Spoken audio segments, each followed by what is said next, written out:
Instead of trying to be as productive as possible all the time, I've been trying to find a more natural rhythm to my life. It started, as many things do, with some questions. Well, a burnout and some questions. How can I make more time for art and creativity? What sort of creativity do I actually want to pursue? But if I'm honest with myself, it started earlier with some other questions.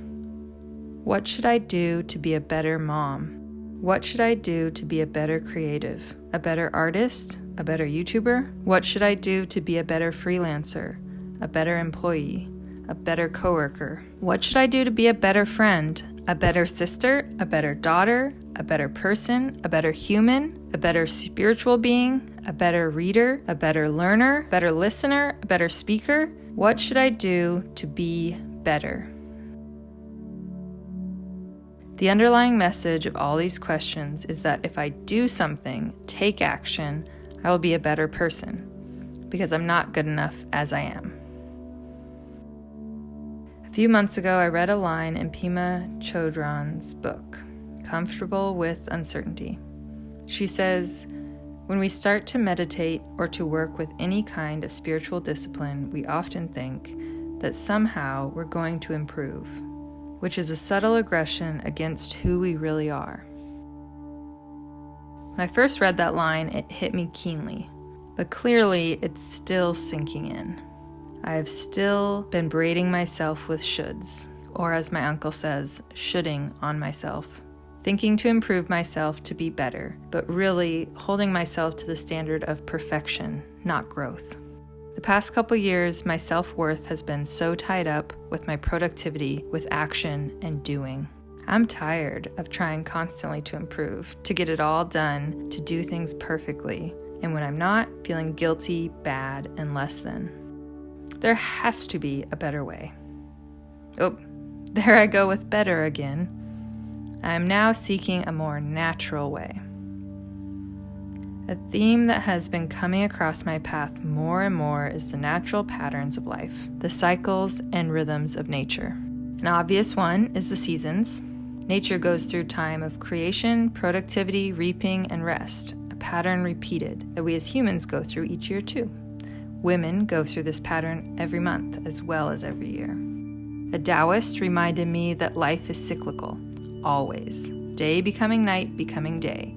Spring becoming summer, becoming fall, becoming winter, becoming spring. Life becoming death, becoming life.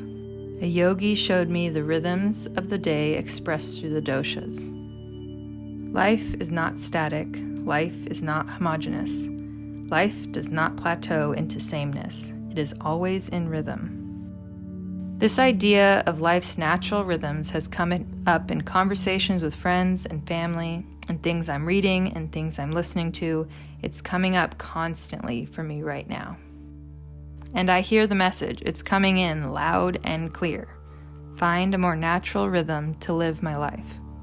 A rhythm that includes action and rest, work and play, high energy and low energy. A rhythm that allows for all of me, not just my most productive, most cheerful, and most idealized self.